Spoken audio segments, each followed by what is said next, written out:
Kiné Corder, welcome to the Human Capital Innovations Podcast. Thank you for having me. I'm so excited to be here. Yeah, I'm What a super great excited. group to talk to. I am super excited to have you with me today. Thank you so much for taking time out of your busy schedule. Today, we're going to be focusing on meaning and the search for meaning over money. Now, it's not a dichotomy. It's not like we can either make money or have meaning. It certainly can be both. But a lot of times we tend to focus more on just the money, right? Or the Yep. bottom line of the business, which is Yep. important. But again, it doesn't need to be either or. Like we can search for meaning. And there's so much research out there to show that when people feel fulfilled in their work, when they have meaning and purpose in what they do, that it'll actually make them more efficient, more productive, more innovative, which means you're probably going to make more money. So it's really Exactly. a win-win. So we're going to explore that idea of searching for meaning over money, and really some ideas around what every CEO and executive needs to know about building their dream team around meaning and Mhm. purpose. As we get Yeah. started, I wanted to share Kiné's bio with everybody. Kiné Corder is a national certified counselor and the world's #1 financial hypnotherapist. You may remember her from Oprah or ABC's Extreme Makeover show. Since then, she became a best-selling author and an international speaker, taking the stage with well-known speakers like Les Brown and Daymond. She's also CEO of Presidential Lifestyle, a tech-enabled business and self-development company. Presidential Lifestyle develops performance programs for CEOs who want to lead a higher producing, more productive team. Her mission in life is to alleviate human suffering associated with money in order to promote widespread prosperity. Kiné will share with you today the keys to building a team that needs very little management, that's empowered, and that can really just run with the freedom they may have to be successful. So it's a pleasure to be with you. Anything else you would like to share with listeners by way of your background before we launch further into the conversation? The only thing I typically share that especially my men love to hear is that I started out as a financial advisor. So before I was a therapist, I was a financial advisor. So I was a financial advisor for Morgan Stanley for many years. And what I found was that my clients needed help with more than just numbers and stock picks and, portfolios. There was something underneath the money, which was usually a program that was running that wouldn't stop running, whether it came from society or their parents, their grandparents, some of their own mistakes. That catapulted me or shifted me into wanting to do something to change that uncomfortable feeling that they thought all I have to do is get money and everything else will fix itself. Like it'll be okay. And then I found, well, that might not be true. So I made the shift to therapy. And that's when I learned to help them not just put the numbers together, because that's part of it, but it's a really small part of it, actually. The bigger part is, overcoming the anxiety, the expectations, all the things that make you to slow down your production, all of the blocks that's what we call them at Presidential Lifestyle, all of the blocks that come up that keep you from really enjoying the money. So that shift helped me to show them how to turn their money into meaning. Yeah, I appreciate that. And like you said, money in and of itself doesn't really do much for people in terms of life satisfaction, happiness, meaning, and purpose, does it? The old phrase, keeping up with the Joneses, Mm. and just perpetual spending, perpetual consumption just doesn't lead to fulfillment and meaning. And so is money in and of itself bad? No. And is it a bad thing to pursue comfort and to pursue security? No. But that in and of itself isn't going to do it for you. So being able to better understand your drivers, your motivations, what matters to you most, and how you derive meaning in the world will then allow you to not only make bigger, better contributions to the world, but it'll allow you to better utilize the resources that you do have, whether it's meager or whether it's substantial, right? Whether you're Mm-hmm. the crazy rich people in the world, or you're someone scraping by just trying to pay the mortgage and put food on the table. Either way, if we're living and dying by money, we're not going to find true happiness. And so I think that's super important. And as we talk, certainly in terms of it at an individual level, it's important to recognize this and to remember that. But from an organizational level, it's also equally important as we think about how we lead our teams, how we lead and run our organizations. Obviously, if I'm in a for-profit company, I need to make a profit. I need Yeah, to increase revenues. I need to do those things. That's absolutely essential. Otherwise, the organization ceases to exist. But chasing revenue at all costs can often lead to unhealthy organizational climates. It can lead to undermining customers and your people in the organization. And so in the long run, it can actually really hurt you. If you can yes, if you can focus more on that meaning and purpose for your team, then you can unlock all sorts of potential to drive all sorts absolutely. of new opportunities.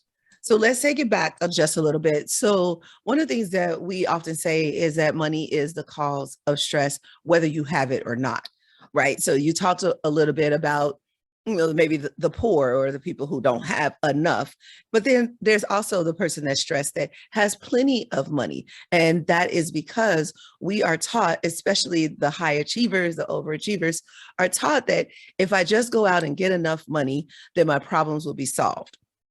And then on the other side of that, we're told more money, more problems. So the poor are like, well, why would I go get more money? Because money is the root of all evil, and more money, more problems. I don't want more problems. I don't want to be evil. So unknowingly, subconsciously, they stay broke.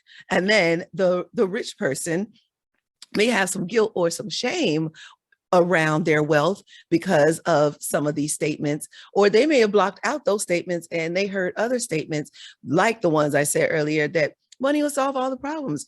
Then they have statements like, if you work hard, right? Work hard and you'll get it. Work hard, work hard. But how many hard working broke people do you know? And so often we're pushing that same mentality down to our teams. Like, if we work harder, we'll have more revenue. Work harder. But it really isn't about the hard work. It's what you are leading to is the meaning. If you can find meaning in the work that you're doing, it doesn't seem like as much hard work as much as it's fulfillment. Yeah.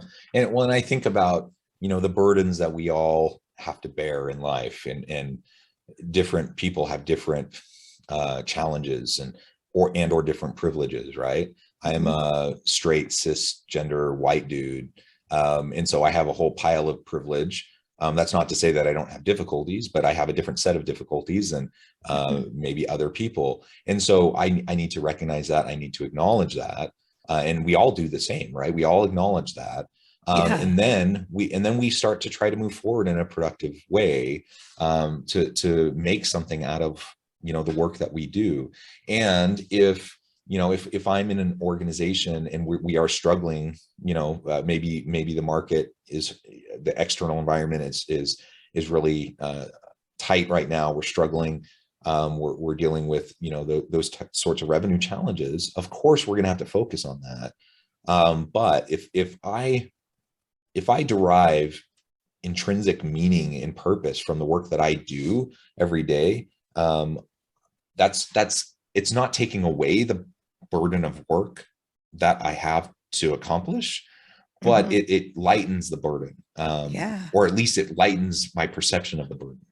Yeah, it exactly. doesn't Yeah. it doesn't remove it, but it lightens the perception of how we interact with that burden. And so then we're able to deal with it and cope with it.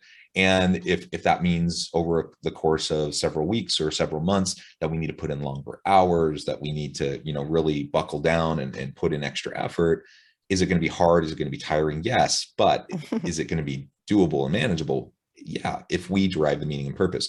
But if we don't have that meaning and purpose embedded in what we're doing, then how are we going to perceive that? We're going to perceive Right. it as exploitation. We're going to see, our organization or our boss just trying to squeeze every last ounce of productivity from us. We're going to be resentful, Mhm. and so on and so forth. And your leaders and your organization isn't going to maximize your potential, and you're not going to produce for them. So Right. it's tremendously essential that we help to foster this sense of meaning and purpose. Yeah. So there are two things that I want to touch on. And one is especially around, I find this mostly around sales training, but training overall. And the bigger the company, the more cookie cutter it becomes. So we train people to act in a box, right? This worked for me, it should work for you too, right? I'm going to teach you the sales tactics or strategies that work for me, and they should work for you too. But like you said, you are a straight white male, and the way you walk into a room is completely different than the way I walk into a room. So for those of you who don't see me, I'm a Black female. So I'm walking into a room, the same room, but different perceptions, different challenges, and depending on the room we walk in, straight white male, Black female, we're perceived differently. So the way that I'm going to sell this same product to these same people is going to be different than the way you sell it because of the way that they perceive you, what their expectations are of you, the trust that they may or may not already come there, right? You may not have a trust barrier to get over. There may already be, but it depends on the room, right? There may be, oh, white male walks in, I don't trust him. You do now have to build the trust first. So it really depends on who you are. And that's why a big part of our program is around self-actualization, really understanding yourself.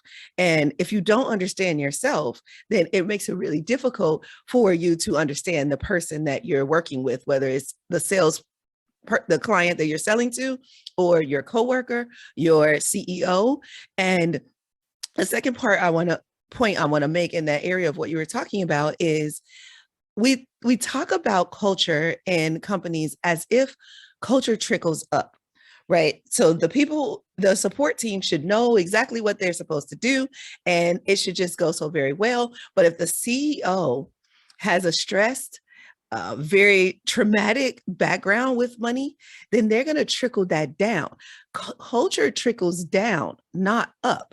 And a lot of times we see the CEO, and I'm doing my hands up and down, but a lot of times we see the CEO as the top, or the executives at the top, but really they're in the center because everything revolves around them, and the energy that they put out, or the perceptions and all the rules and guidelines that they put out will go to the team. But if in the center, if that's not solid, then none of that they're putting out is going to be articulated, first of all. And even if it is, it's not going to be performed. Nobody is going to perform like you suggest they perform. They're going to perform based off of what you're putting out there. So if you're coming to work stressed, then so is the rest of the team going to be stressed. If you don't trust them, they're not going to trust you. And that trickles down. Yeah. And I am an advocate for, everyone trying to be a leader, regardless of where you are in the hierarchy. Yeah. And everyone to try to be the change. And I'm a believer in at least attempting to go about grassroots change within organizations. But overall, I completely agree with you that by and large, what we're going to experience in terms of culture within the organization, it's a top-down thing, and it's perpetuated through policies, practices, and procedures that are all centralized and top-down. And so we need to find ways to disrupt that. If I'm not in an upper management executive leadership role, then at least I have stewardship, and my sphere of influence exists within my smaller group, maybe my own team, and I can create the type of culture or environment that I want. And perhaps maybe I can then influence others in the organization to try to drive the type of change I want to see. But ultimately, we need to try to have great executives and great leaders who catch the vision, who share the values, and who are committed to a healthy organizational climate and culture, so that we can have that kind of meaning and purpose within the work that we do. That actually brings me into the next question. What can those executives, those senior level leaders who may have that title and that position in the hierarchy, what can they do? What do they need to do in order to build a dynamic dream team of lower level managers and leaders who can then lead dynamic teams on their own? Yes. So you were talking about it just a second ago, and when you talked about the vision. So a lot of times companies will create a mission and a vision that's just words. It doesn't trickle down anywhere into the company. Nobody else knows it, or maybe they put it up on a poster, but it really doesn't translate into the work that they're doing. So the real, as cliche as it is, the real first step is to really examine that mission and create a mission that your team can get behind. So once you create the mission and then you have the vision of how you're going to get there, then you have to be able to articulate that to your team in a way that allows them to see how they fit into the vision. Because if they don't, then they're just doing tasks and they'll go to the next company before, if they're not fulfilled with those tasks, and then they'll go to the next company. But if you create a vision that you can articulate to them, and you don't have to be Martin Luther King, right, and talk about your dream, but you do have to have a vision that they can get behind, and allow them in your job descriptions that vision needs to be out there, and allow them to then apply because they are in line with the vision you already established. And so if you establish the vision and you stick to the vision, a lot of the mission-driven companies out there, the way that they stick and the way that they have really loyal employees is people can get behind their vision. So, and your vision doesn't necessarily mean you're curing world hunger or cancer or anything like that. It just has to be something that you truly believe in and that you can work towards on a daily basis. Whether you reach that ultimate mission ever doesn't matter. But as long as every single day, the things that you are doing, you can put a mirror up against your daily activity and it reflects back your vision. So that's the first step. And from there, I talked about it earlier, and that is know yourself. So from everybody, from the CEO all the way down to the support team, everybody has to be clear on who they are and what they bring to that vision. And if they're not clear on that, and the way they know this is one question that we ask a lot of our CEO first, and then the team members is, how do you want to show up in the world? Now that's kind of a woo-woo statement, but another way you can explain that is to say, when you leave the room, a room full of people you admire and love, how do you want them to describe you? And when you get back the way that you actually are, right? You could say, I'll take myself, for example, I want people to say, oh, she's generous, right? Generous with time, her energy, her money, her expertise. She's very generous. I want them to say she's tenacious. Oh, that girl goes after what she wants, right? I want them to say she's fun. Oh, I love working with Kiné. It is so much fun working with her. We always have such a great time and we get so much done. Those are some of the words I want people to use to describe me. If I reflect and I'm not showing up in the world that way, people are like, oh, she barely had time to talk to me. Oh, we asked her to do this and she would even give us her experience or the expertise. If that's how I'm showing up, then what I want to look at is, why is that? What is blocking me from showing up the authentic way I want to show up? What's blocking me? And once you can get clear, which is the work that we do, helping you get clear on what's blocking you, then you can clear those blocks so that you really do show up in the world the way you want to show up. So those are the first two steps. And there are three more that we work with CEOs and their teams on. But those first two are the most important. If you don't have the vision and you can't articulate it to the team in a way that makes them see themselves in it, then not much is going to happen. And then if you can't yourself get really clear on who you are and how you want to show up, then you can't expect your team to get clear on who they are and how they want to show up. But those first two are major. So how do we go about, if I'm in a leadership position and I have this sense of our value and purpose, I want to communicate that effectively down the line to people, to all my direct reports, and then, all the filter it down all throughout the organization. What we're talking about there is change management. We're talking about shifting culture. We're talking about, in some cases, realigning policies, practices, and procedures to fit with that environment and the culture that we want to see. So we start with what you just mentioned, but how do we then take it to the next level in terms of actually driving that change? Yes, great question. So the first two, that's know your vision, know yourself. And then number three is in what we call know your laws. And your laws are your core values. Really look at the company that you are right now. Not the pie in the sky, what you wish you were, but the company you are right now. What are our core values? What are customers saying about us internally and externally? What are we showing? And what are our core values then allow you to see if the core values that you have are the ones that you really want to show in the world. So for example, I said, as a person, I want people to say I'm generous, but that is also something we say at Presidential Lifestyle. That's one of our core values. We want our clients to know that we are generous and that we have plenty of time for them. We're generous with our time. We're generous with our expertise. They all feel like they're the only person we work with. And that's just a part of our core values. Nobody that you meet that has worked with us is going to say, well, I barely had time to get in. I could barely get an appointment, or it always seems like it's just easy flow. No worries. And that's the second part of our core values. It's no worries. It's going to get done. Nobody's stressed out. Nobody's working hard. Nobody is frustrated. It is ease. How do we lost the ease. How do we get back to the ease? We're always getting back to the ease. So you have to really, as the CEO or as the executive, you have to look at, and even if you're just looking at your team, maybe yet this hasn't affected the whole company. You're listening, you're not the CEO, but you do have a team and you have a significant role in the company. You want to look at what are your core values with your team. And then later, when you accomplish that, then you may be able to expand that to other areas of the company if you are not the CEO and you're listening. But those core values are what it's going to be a driving factor to really get to your vision. Your core values and your vision have to match.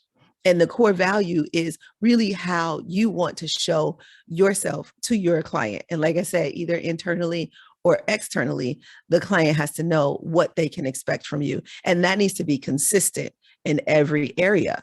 But if we're starting with one group or one department, then that needs to be consistent. Every time I work with that department, I need to be able to say, the accounting department always gets it done. They are always on time, or whatever it is that you want them to say about you.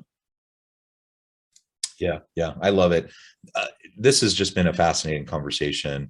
I think we could go on and on and on, but the bottom line here is that we need to focus on values. We need to focus on the vision that we have. We need to communicate that down the line to our people. And it starts with the executive leadership team. And then we need to create and generate buy-in at all levels down the line to continue to communicate and push forward that kind of those values, the vision, and to create the kind of culture that we want. That will then allow us to do things like do better recruiting and hire people that fit with the vision and the mission and the values of the organization. That's going to allow people to work with more meaning and purpose.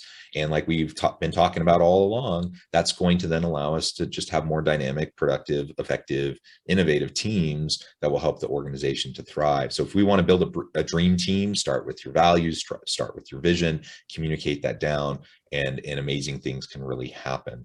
Yes, but before doing that, this is very important. So you're getting the idea of where you want to go, right? Where you want to be. And that's where the focus should stay, is where you want to be. But you have to get really clear on where you are now. What's been blocking you since you started this company, or since you started working this part of in the company?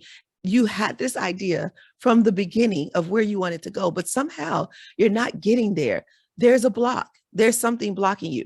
This is the know your pause. What is putting a pause in you breaking through where you want to be as a company or an organization or a department? There's a pause there. What is that pause? Oh, is it communication? Really pinpoint what is blocking you. Maybe it's the communication of the team. Maybe it's they're not following the procedures, right? Maybe that's it. Maybe there's a lot of fear. Everybody is afraid of you, and the fear doesn't allow them to be themselves and you to get the best out of them because they're trying to be a little you. Little mini, you're just creating little mini me's. Mini me's don't produce. If they can't be themselves, then they can't give you the reason why you hired them. So what is the pause? You got to get really clear on that. And a lot of this takes some self-mastery, you being honest with yourself, being willing to be open. But that's not easy, right? We didn't come to this world knowing how to master ourselves. And then we learned a bunch of stuff in school, but none of it was self-mastery. So how do we get it, right? And so we listen to podcasts like this one, and we say, okay, where am I getting in the way of my team being their best? Okay, am I not articulating to them what I need from them? And if I am communicating that well, then what is it about them? How can I build and develop my team personally? Because let me tell you, there are people say there should be like work-life balance, or don't bring your, work home, or don't bring your home to work. That's happening. Regardless of what you believe, you have one life, and it includes your work and what you do at home. And people are bringing home to work, and people are bringing work home. So you might want to clean that up as much as you can. And when you first deal with yourself, you being at the center of that department or that organization, then you will then send that out to your team, that it is okay to get to know what is blocking you and improve yourself, so that you then can improve your work. Because if you're going to be at the top of your game, it means you're at the top of yourself. Yeah, very well said. It has just been a real pleasure talking with you today. We could go on and on and on, but I note the time and I need to let you go here in a moment. Before we close, I wanted to give you a chance to share with listeners how they can get connected with you, find out more about your work and your team, and then give us a final word on the topic for today. Absolutely. So you can reach me on LinkedIn. I am there, Kiné Corder, on LinkedIn. My website, presidentiallifestyle.com. And I do hang out a little bit on Instagram, the fun side of me. So we're always talking about your wealth, your health, your adventure, your love, and your legacy. Those are the 5 areas of prosperity. And when you think about it for yourself, this is my last words that I want you to take away. If you don't take away anything from this, I want you to ask yourself, what is my idea of prosperity? And when you answer that question, it's probably going to include some wealth, some health, some adventure, some love, and some legacy. I want you to then think about, where am I doing the best? Like, which one of those am I like knocking it out the park? And I want you to congratulate yourself for that. And then I want you to take a look at the one that's the most deficient. Which one are you neglecting? Maybe it's your family life, your love, right? Your relationships. Maybe it's the legacy you want to leave. And that's where I find a lot of meaning comes from, us looking at those other areas. Yes, the wealth is important, but if we look at our health, we look at the adventure we are having in life, the love we have in our relationships, the legacy that we're building for our futures and our families' futures, that's where the real meaning is. So that's what I want to leave you with. I love it. Thank you so much. It has been a real pleasure. I encourage listeners to reach out, to get connected, find out more about what Kiné and her team can do for you. And as always, I hope everyone can stay healthy and safe. They can find meaning and purpose at work each and every day. And I hope you all have a great week.